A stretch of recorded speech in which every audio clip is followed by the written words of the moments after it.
I've been receiving a lot of questions lately about the rising mortgage rates. Why are mortgage rates increasing? Does the Federal Reserve, or what we call the Feds, control the rising rates? All of these questions and more will be answered by our mortgage expert from Interlinc Mortgage, Mr. David Rodriguez. Hopefully, by listening to what he has to say, your fears and worries will be at ease. Without further ado, I would like to welcome Mr. David Rodriguez of Interlinc Mortgage to share us his market knowledge. Hi, David. Welcome to our channel. Hello. And before anything else, can you just give our viewers a brief introduction of yourself, what you do, and who you are? Absolutely. I'm a native Houstonian, born and raised, went to school here, went to U of H, have been in the mortgage business since graduating from college, 25 plus years.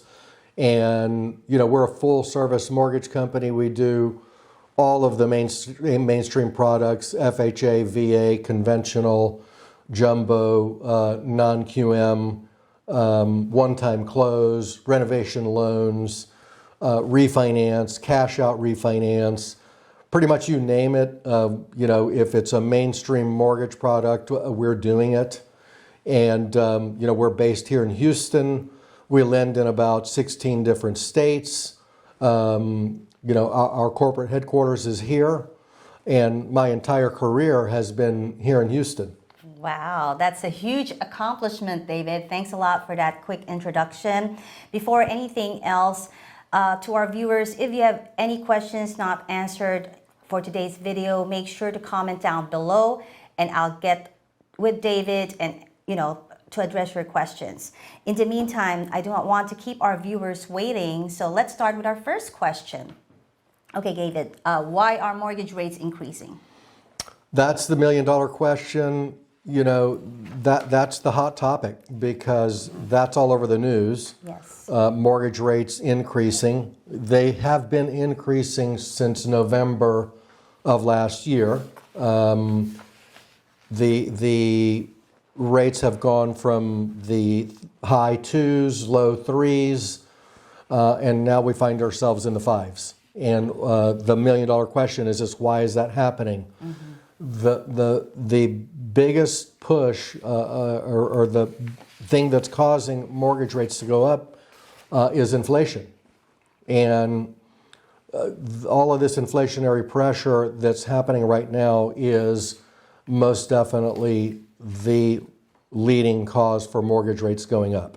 Okay, is it are the mortgage rates tied to a particular market though? Mortgage rates are tied to the bond market. Mm-hmm. And so when you hear in the news that the Federal Reserve is raising rates, what they refer to in the news is the Fed funds rate. And that's short-term lending by the Federal Reserve to major banks. That's not referring to mortgages. So a lot of times we hear our borrowers and our customers and even realtors call me with concerns that, well, the Federal Reserve is going to raise rates, hence mortgage rates are going to go up 50 basis points. Right. Incidentally, that was what the Fed funds increase was yesterday. It went up by 50 basis points. And I had a lot of people thinking, well, mortgage rates are going up by 50 basis points. That's not the case. Mortgages are controlled by the bond market. And the reason inflation causes mortgage rates to go up is because inflation is the enemy of the bond market. And the reason it's the enemy of the bond market is because bonds are a fixed rate of return. And inflation erodes the value of a bond because it's a fixed rate of return. So anytime you hear inflation, it's not good for the bond market. And what's not good for the bond market adversely affects mortgages. Okay. So technically when the Fed says increase in rates, they meant funds rate, not interest rates. Right. Just to clarify that. That's correct. And technically speaking, it's referred to as the Fed funds rate. Okay, perfect. Okay, how does the economy affect the mortgage rates? Well, that's a good question too. You know, last year last year and the year before, we were plugging along at 1 to 2% inflation. Wow, okay. Now all of a sudden, we're in an inflationary economy where the last numbers that came out pointed towards us being at around 8 to 9% inflation. Wow, that's a huge jump. So that's directly how the economy is directly tied to mortgage rates and to the bond market. Gotcha. And this is also a kind of a $1 million question. Does the Federal Reserve directly control the mortgage rates? No, it is. So when you see the Federal Reserve saying that they're going to raise the Fed funds rate or they're going to taper, and we can go into tapering in a minute, those are symptoms of what's going on in the economy. Those are reactions to what's going on in the economy, and the goal that the Federal Reserve has right now is to prevent inflation from getting any worse, prevent it from going from 8% to 12%, and then from 12% to 15%, because inflation at that level is not going to be good for anybody at any level in our economy. Okay, gotcha.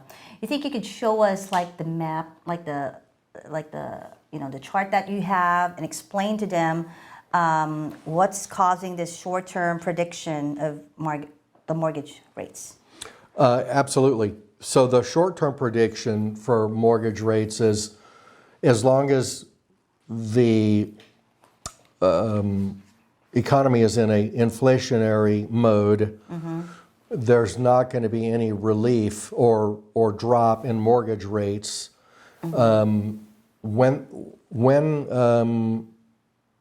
the belief is that inflation is gradually getting under control, decreasing, Okay. then we'll start seeing some relief with mortgage rates. But right now, the projection is for the balance of the year, mortgage rates will continue where they are, or possibly continue to go up some. We don't think that mortgage rates are going to go to 12 or 13% or anything like that. Okay. But we may see some more increase in mortgage rates due to it takes time for the increases in the Fed funds rate to take their effect on the economy. So it's going to take some time, but the short term for the balance of this year is we'll continue to see rates in the 5s, possibly pushing into the 6s. We're getting close. Wow. Okay. So so as far as the long-term prediction of the mortgage rates, what are you looking at? Okay, so if you look at history, then you can somewhat predict the future. And what we're going through right now is not anything different that we have. I mean, we've seen this before. Okay. And we will show a slide that kind of illustrates what that looks like over time, over history. Okay. And we'll share that to you guys. You can reach out to me and we'll share that slide to you. And as far as, we'll just do it quick. So we're expecting to see mortgage rates drop again, but that's going to happen in 2023. And the projections change with what's going on in the economy. But initially, we were looking at the first quarter of 2023. Now we're thinking the second quarter of 2023, possibly the third quarter of 2023, for mortgage rates to start coming back down. And what's going to cause that are these measures that the Federal Reserve is taking. They're doing a couple of things. One, they've raised the Fed funds rate by 50 basis points. Two, they're expecting to do that 2 or 3, maybe 4 more times this year. the next projected Fed funds hike is going to happen in June. And all of the experts in the industry are expecting that to be 50 basis points again. Oh, wow. Okay. But that's expected, and if they do what's expected, it won't shock the market, and it'll be good news. Okay. The other thing that they're doing to combat inflation is they're trimming their balance sheet. They've historically bought treasuries and mortgage-backed securities to the tune of billions and billions of dollars. Part of their plan to fight inflation is to halt purchasing mortgage-backed securities. That's already been in place. Now the other thing that they're doing is they're going to allow their balance sheet of mortgage-backed securities to shrink, because what they've been doing in the past is as mortgages get paid off, they've been running out and buying more mortgage-backed securities to replenish their balance sheet. And just to kind of give you an idea of what their balance sheet looks like is between mortgage-backed securities and treasuries, they own $9 trillion Oh my, that's a lot. of mortgage-backed securities and treasuries. $9 trillion. So Wow. what they're going to do over time is allow that $9 trillion to shrink. And, you know, when they throw out that number, it sounds like a scary number. Right. But shrinking $9 trillion is a number that's so astronomical, it's hard for people to grasp that. But what they're going to do is, as mortgages pay off, then those securities fall out of their portfolio. They're not going to replenish those mortgages. They're not going to run out and go buy new mortgage-backed securities. Okay. And so what that does is restrict the amount of money available out in the market and in the economy.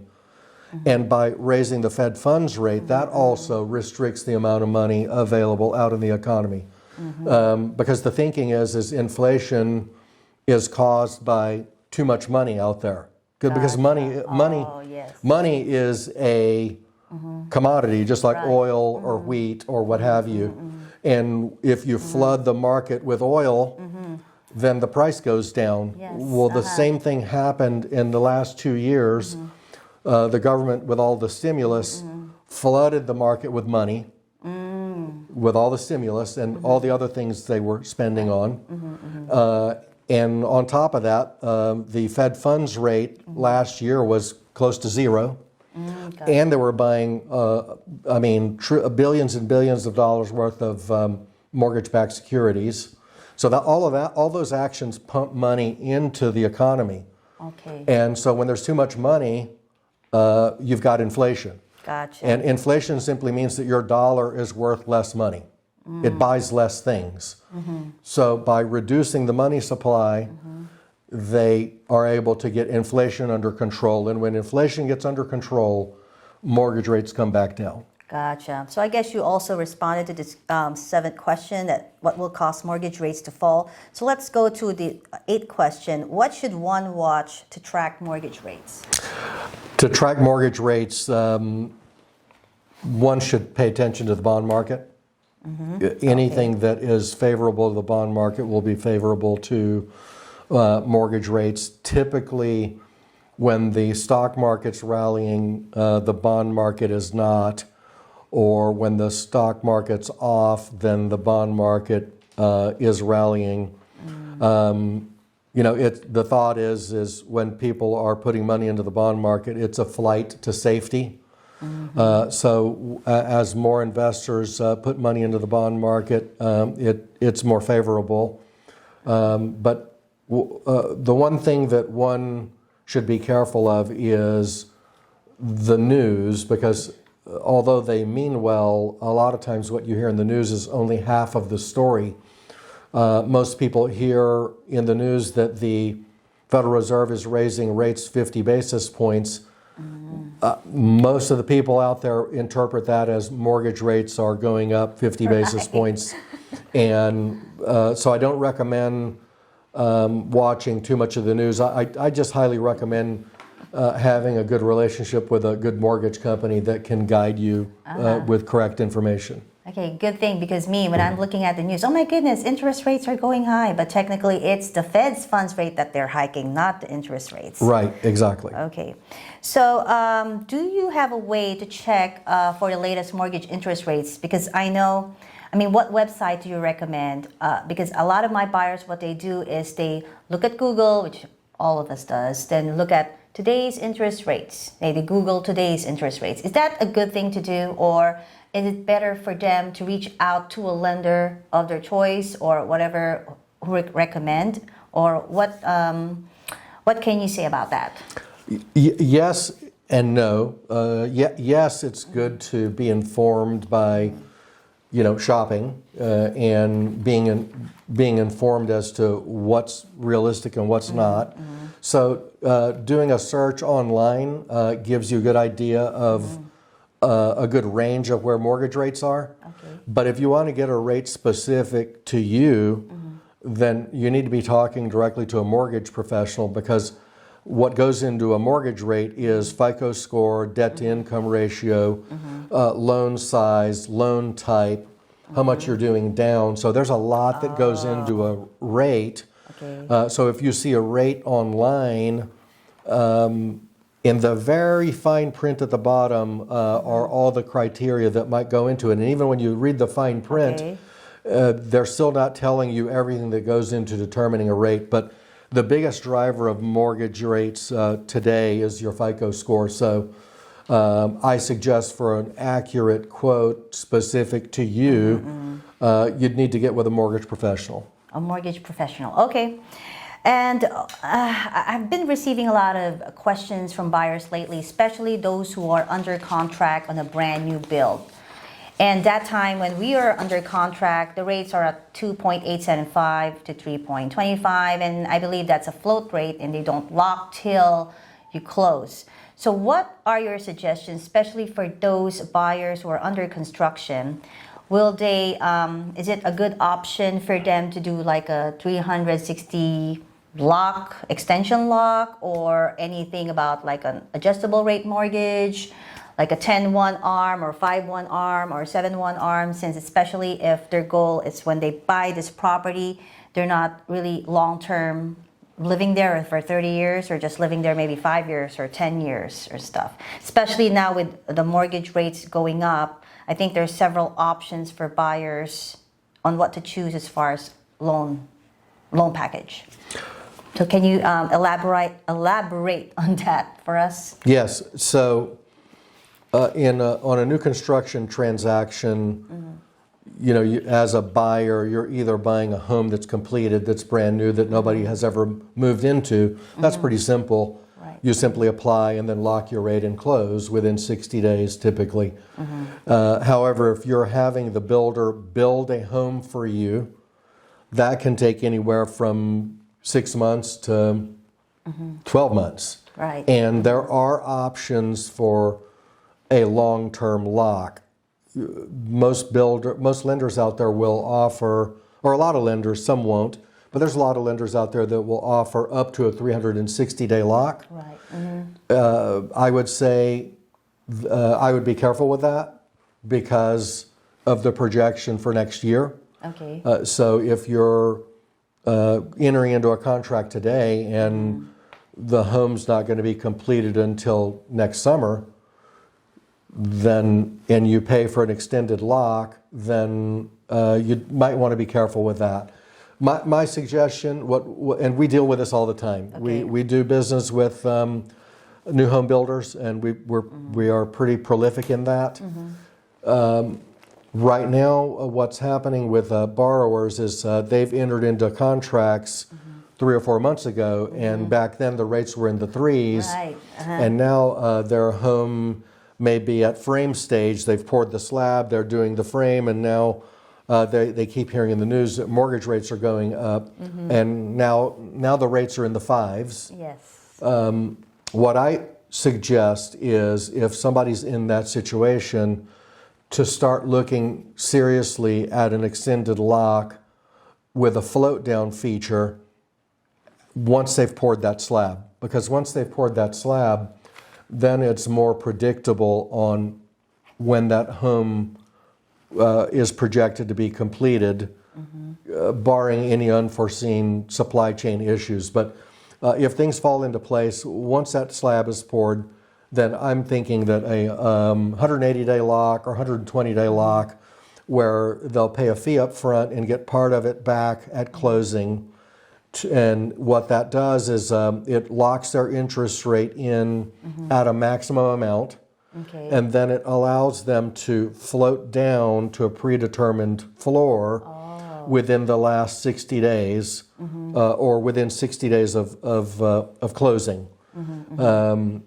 That gives them predetermined protection, and it gives them the ability to float should the rates drop out from under them. I mean, float down. Float down should the rates drop out from under them. Should the rates come down in a drastic manner or even in a slight manner, they're able to float down to whatever the market is at that point in time. Oh, gotcha. So when you say float down and the fee, how much are we looking at as far as the fee? So for a 180-day lock, an individual will pay 1% up front, 1% of the loan amount. So if the loan amount's $300,000, they'll pay $3,000 up front. Okay. And then half of that $3,000 gets credited back to them at closing.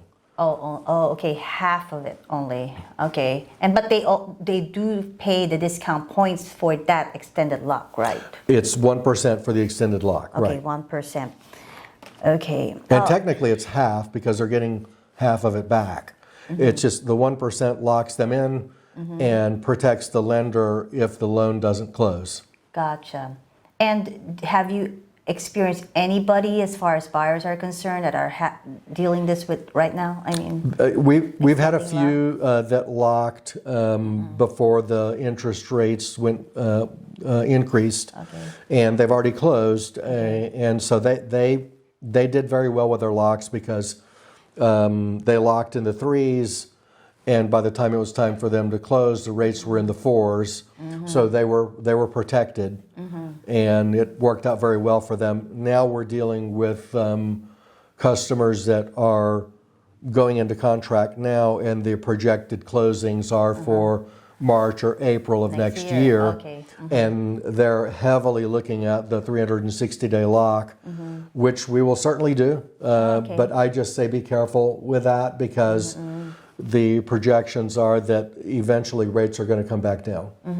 But do you also recommend doing like an adjustable rate mortgage? Because I have several buyers ask me that question, especially if they're not looking to stay long term. As rates increase on as fixed rate mortgages increase, then yes, a adjustable rate mortgage becomes much more feasible. Especially if the individual is looking at staying in the home 3, 4, 5, 6 years, 7 years. There's options to do a 3-1 ARM, 5-1 ARM, 7-1 ARM, and with mortgage rates going up, those products become a lot more feasible. Okay, perfect. Okay, for our last question, what is the one tip that you can give to buyers who prefer to wait in the sidelines? I think that waiting, if you need a home, I think waiting is not good advice. Okay. With the lack of supply out there, we're thinking that homes will continue to gain in value. Yes. The last time that was looked at, homes were clipping along at 20% per year.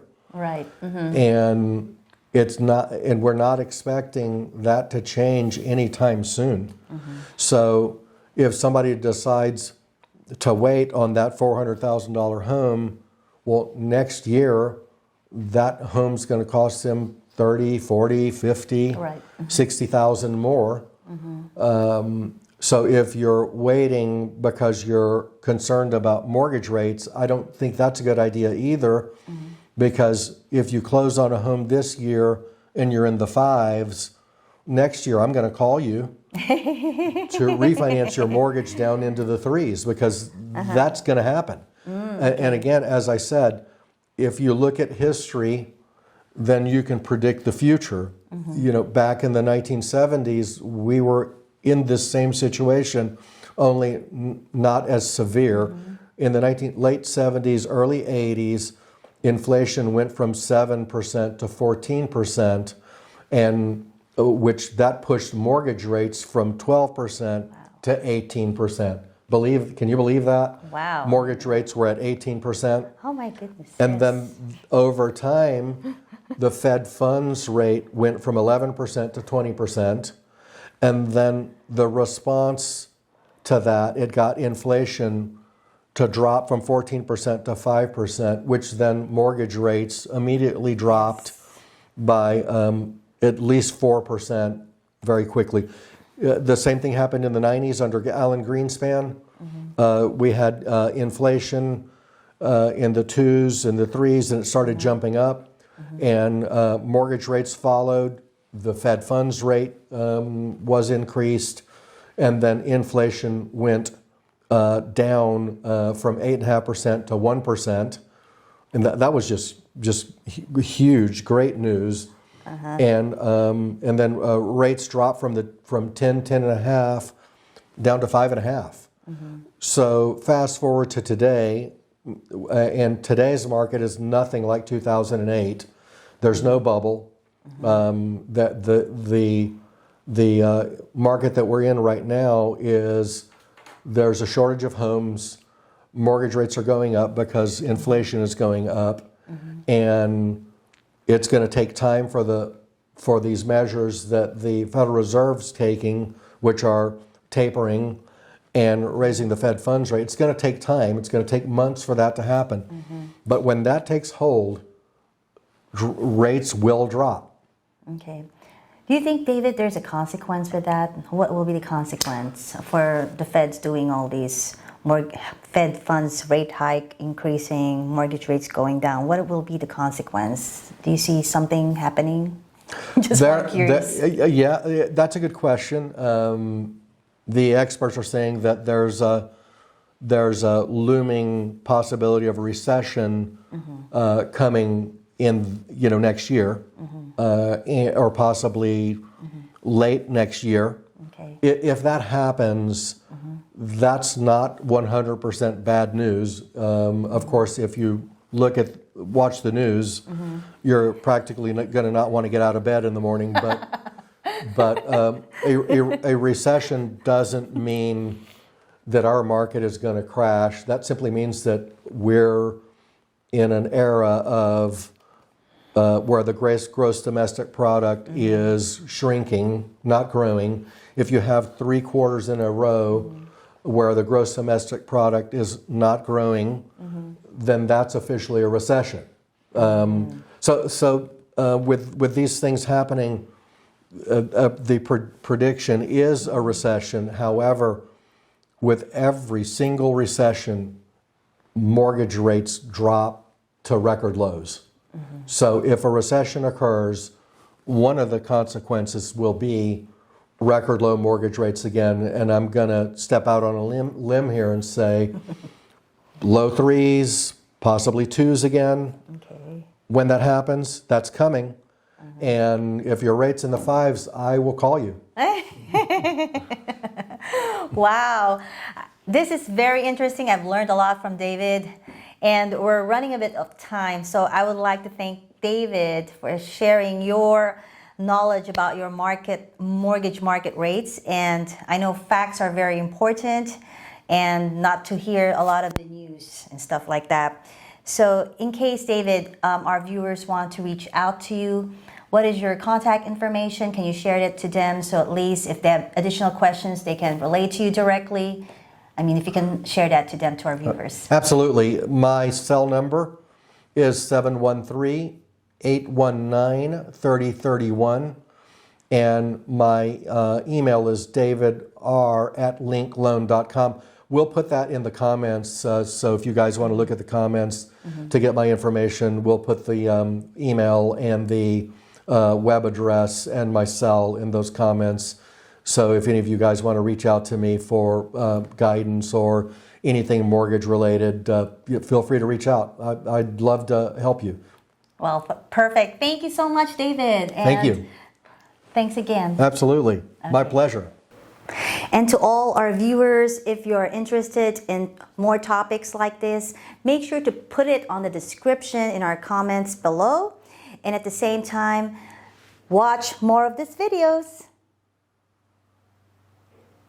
Don't forget to subscribe to my channel to be part of my insider real estate tips and secrets.